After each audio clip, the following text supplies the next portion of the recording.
presentan su programa Es de Justicia. Muy buenos días y bienvenidos a Es de Justicia. Cuando hablamos del ser humano y de las necesidades que éste tiene, por lo general nos referimos a esas necesidades básicas, como por ejemplo el derecho a la alimentación, a la vestimenta, a un lugar donde vivir, a recibir una adecuada educación. Este derecho a la atención médica tan oportuna que tienen los seres humanos, al tener un trabajo digno, a todo esto que conforma pues las necesidades básicas del hombre. Ahora, lamentablemente dentro de estas necesidades básicas no mencionamos el derecho a la salud mental, la cual sigue siendo un estigma. Y decimos que si uno va al psicólogo o al psiquiatra es porque está perturbado, porque ha perdido la razón.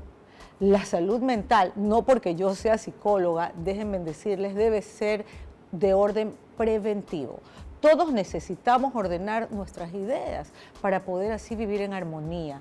Primero con nosotros mismos y luego con todas las personas con las cuales estamos conviviendo, interactuando.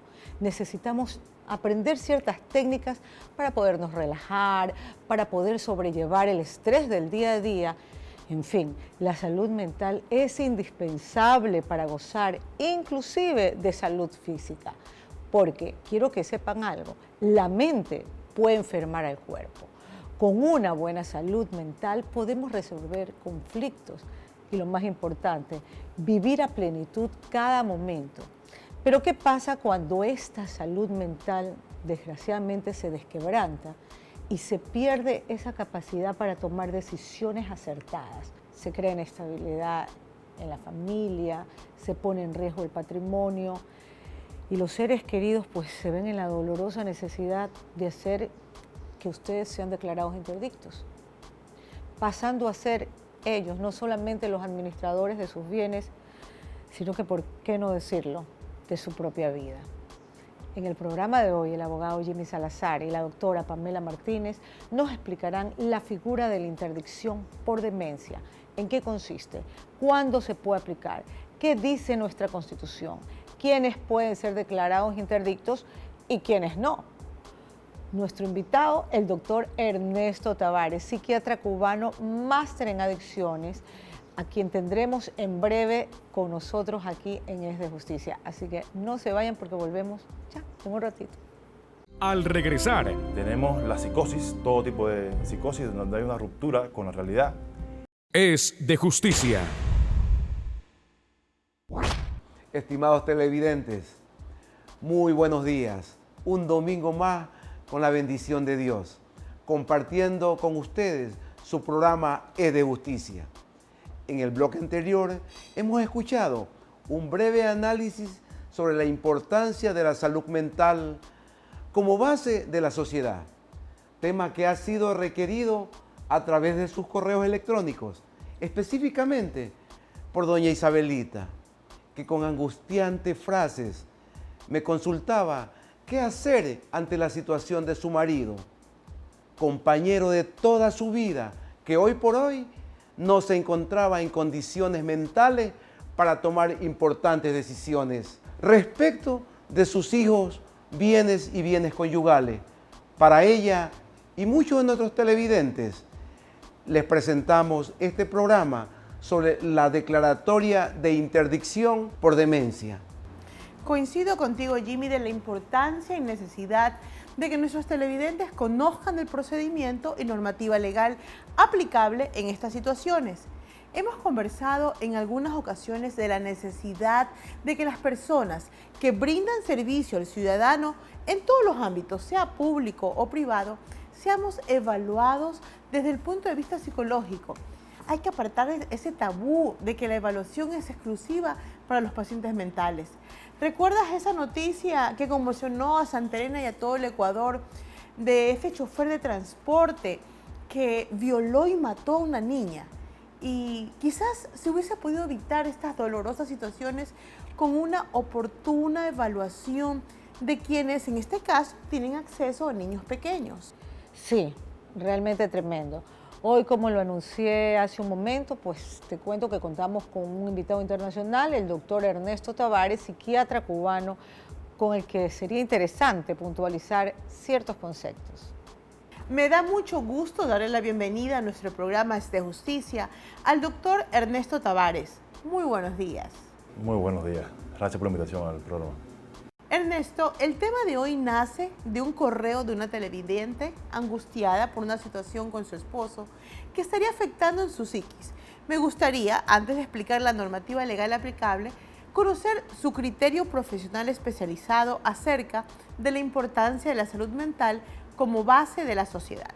La salud mental ha sido un tema bien vilipendiado a lo largo de la historia. De hecho, yo considero que es la cenicienta de la medicina, ya que no siempre se le tiene en cuenta. Y cuando vamos a ver el concepto de la OMS de salud mental, tenemos que es el pleno goce de las facultades mentales, físicas, sociales y religiosas de todo ser humano. Eso no quiere decir que tenga o no enfermedad mental. Una inquietud puntual. Mencionaste el término enfermedad mental, que yo lo asocio con demencia. ¿Es esto correcto? ¿Qué es en sí la demencia?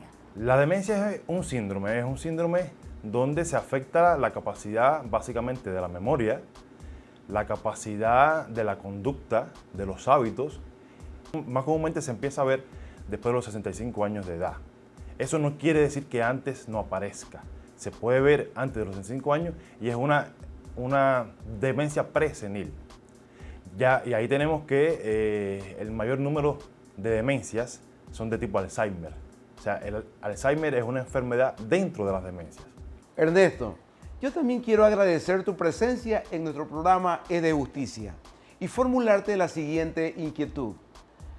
¿Cuáles son los tipos de patologías psiquiátricas en las que una persona pierde sus facultades para tomar decisiones? Ahí vemos todas las patologías donde se ve comprometido la interacción dinámica del sujeto con el medio. Ahí tenemos básicamente a las demencias, que es donde el individuo ya pierde la capacidad de interactuar en el estadio más avanzado. Tenemos la psicosis, todo tipo de psicosis, donde hay una ruptura con la realidad. Y tenemos los retrasos mentales. O sea, estos individuos no tienen capacidad legal durante el proceso de producción de la enfermedad. Estamos atendiendo la inquietud de una televidente cuyo esposo estaría padeciendo de Alzheimer. Explíquenos sobre esta enfermedad y en qué etapa de ella considera usted que podría ser declarada interdicta la persona que la padece. A ver, una vez que se diagnostica la enfermedad, ya está diagnosticada, generalmente es en el estadio medio o en el profundo. Ya ahí ya hay una toma real de la capacidad evolutiva, de la capacidad cognitiva y pudiera ya ahí ser declarado interdicto. Siempre esto hay que tenerlo bien claro. Esta interdicción, este dictamen tiene que ser realizado por un especialista de la rama forense, que es quien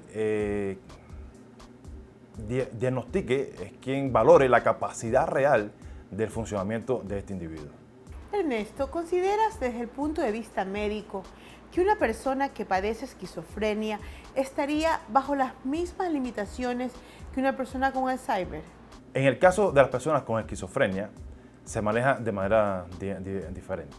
Porque vamos a ver que la esquizofrenia tiene un curso continuo de la enfermedad, que por suerte son la menor cantidad de pacientes, y tiene una evolución por brotes. Otros pacientes que por suerte son la mayoría. Esta mayoría no pierden su capacidad de relación social, no pierden su capacidad de interacción con el medio, siempre y cuando se mantengan bajo tratamiento, bajo seguimiento. Ya estamos hablando que la esquizofrenia es una enfermedad que es crónica, que no se cura. En el caso de los pacientes con esquizofrenia, que lastimosamente tengan un curso continuo de la enfermedad, ya ahí sí ellos pierden la capacidad de juicio y hay que declararlo interdicto. Una de nuestras mayores preocupaciones en el Ecuador es el tema de las adicciones y y sus consecuencias, que pueden derivar en una demencia. Por eso le formulo la siguiente pregunta. ¿La adicción inhabilita a una persona a tal punto de poder ser declarada interdicta? Vamos a partir de que un enfermo adicto, la palabra lo dice, es un enfermo, está enfermo, es una enfermedad de la conducta. O sea, el individuo conoce del daño que le hace el consumo de sustancias, ya sean legales o no, y a pesar de eso lo sigue consumiendo. Está claro que este hábito, esta enfermedad compromete la conciencia del individuo y bajo el consumo de cualquier sustancia que pueda afectar la toma de conciencia, se pueden hacer actos que comprometan el patrimonio familiar, el patrimonio social, y en esos casos se pudiera haber la posibilidad de declararlos interdictos. Siempre y cuando, y lo recalco siempre, se tenga en cuenta la toma de la opinión de un especialista forense, de un psiquiatra forense, un psicólogo forense, que son los, a mi juicio, los que tienen la capacidad de determinar hasta dónde este individuo tiene o no una relación objetiva con el medio. Muchísimas gracias, Ernesto, por su orientación profesional en este tema que, como lo hemos dicho, a veces resulta un tabú, pero que amerita conocer.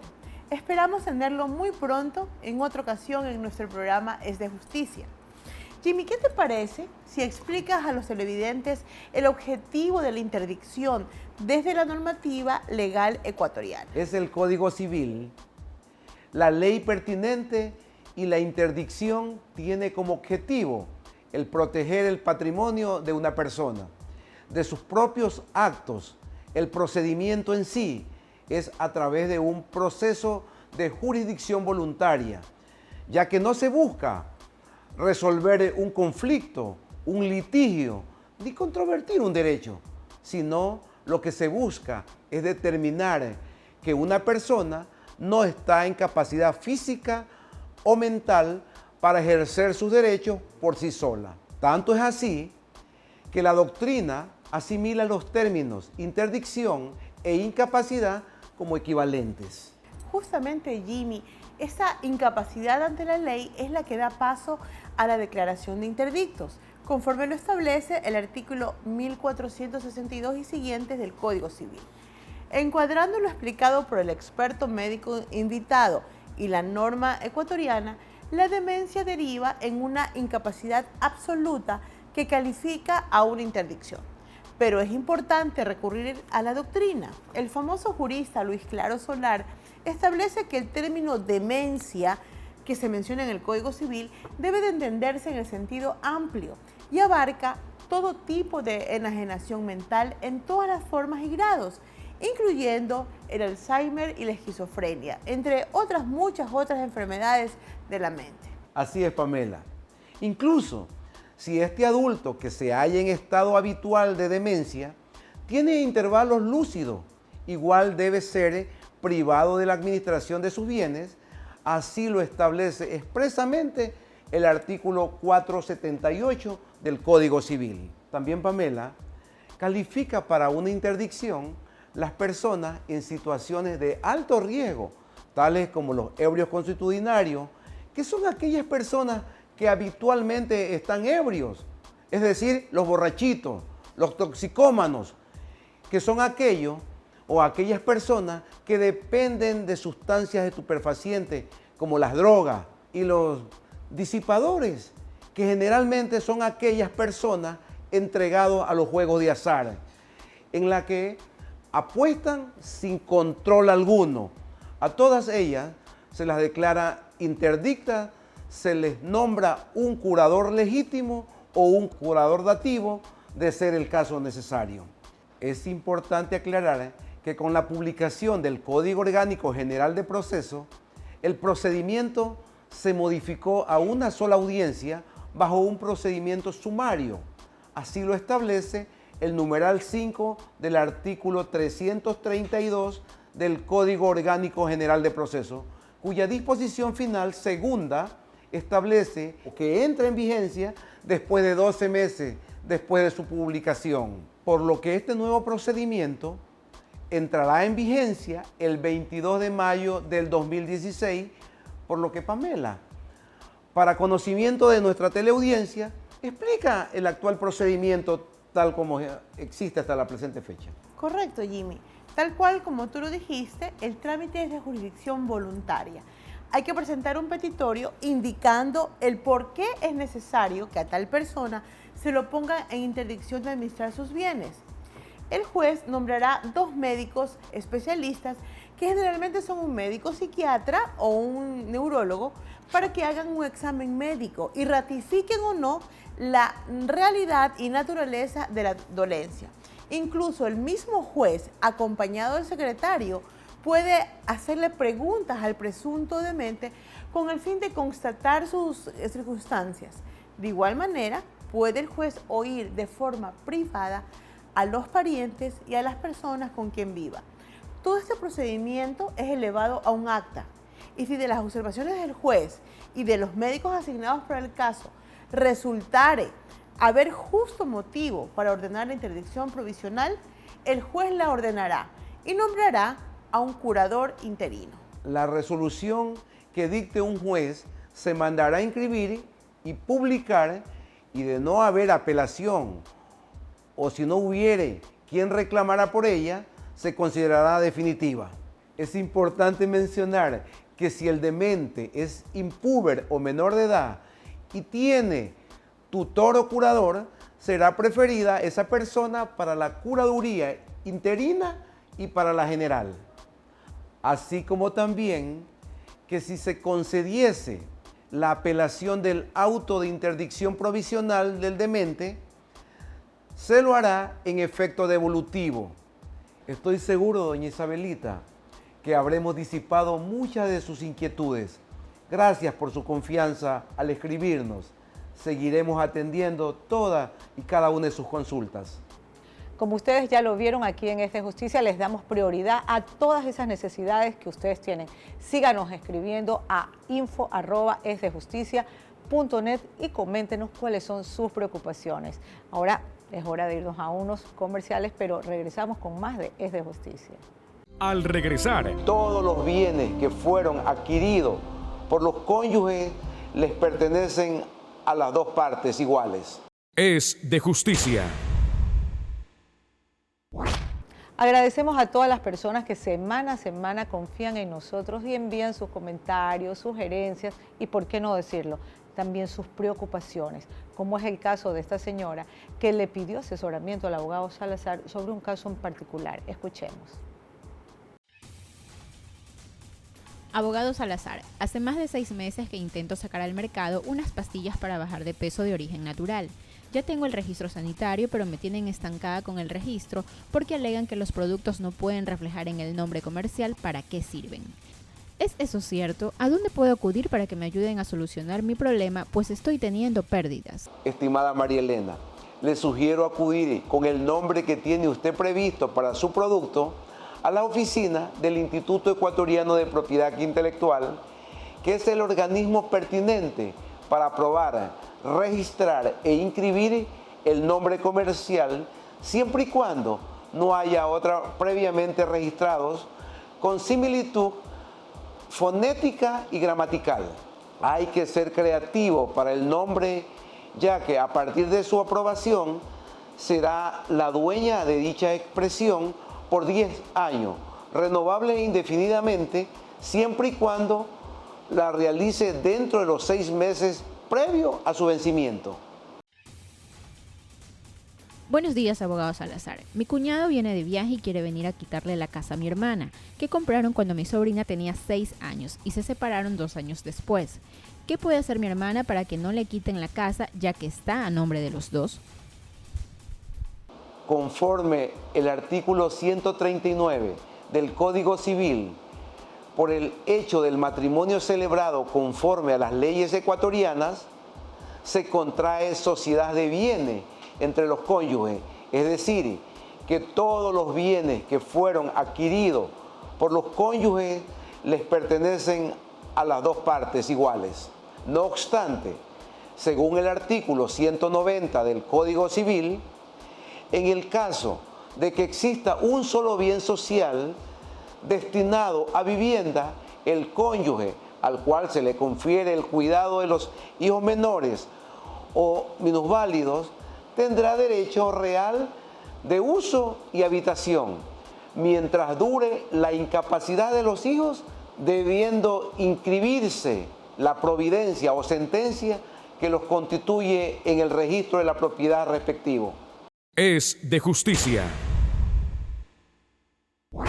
La semana anterior estuvimos en Daule gracias a esa invitación que nos hizo el alcalde de la ciudad, a quien le mandamos, por supuesto, todos nuestros saludos aquí del programa Es de Justicia, y quien nos dio a conocer las obras que se han realizado en este próspero cantón. Pamela y Jimmy me cuentan que hoy tenemos una nueva invitación. Estamos muy invitados últimamente. Esta vez el alcalde del Triunfo. Así que en los próximos días estaremos visitando a los pobladores del Triunfo, a quienes enviamos también todos nuestros saludos. Pero ahora demos un recorrido por lo que ha sido la agenda de esta semana. Veamos.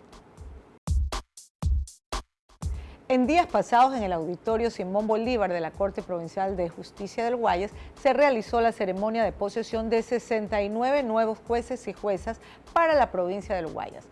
El acto contó con la presencia del presidente del Colegio de Abogados del Guayas, abogado Jimmy Salazar, el presidente del Consejo de la Judicatura, Gustavo Yail, y autoridades. El Colegio de Abogados del Guayas no se podía quedar atrás y festejó el Día del Padre a todos sus agremiados en el complejo deportivo del Colegio de Abogados del Guayas, en los cuales disfrutaron de música en vivo y no faltó uno que otro papá que se lanzó también al estrellato. Pudieron disfrutar de comida y pasaron un fin de semana lindísimo. Feliz día a todos esos padres que disfrutaron este festejo gracias a la organización, por supuesto, del Comité del Colegio de Abogados del Guayas. Esas han sido las actividades que se realizaron en el Colegio de Abogados del Guayas durante el transcurso de la semana.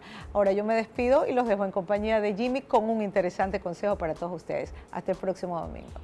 Las limitaciones en la capacidad del ejercicio están presentes en la historia desde los inicios de la sociedad.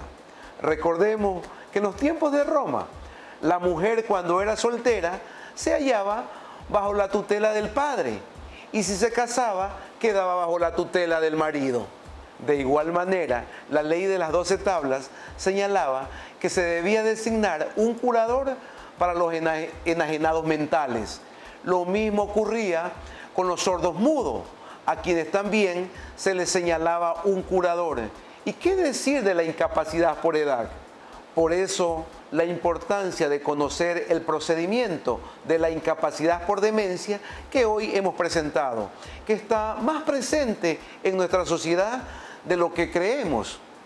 Los invito a reflexionar sobre la importancia de tener tan anhelada paz en nuestro entorno. Los dejo con una frase de la Premio Nobel de la Paz, Rigoberta Menchú: la paz es hija de la convivencia, de la educación. Que tengan un excelente día domingo.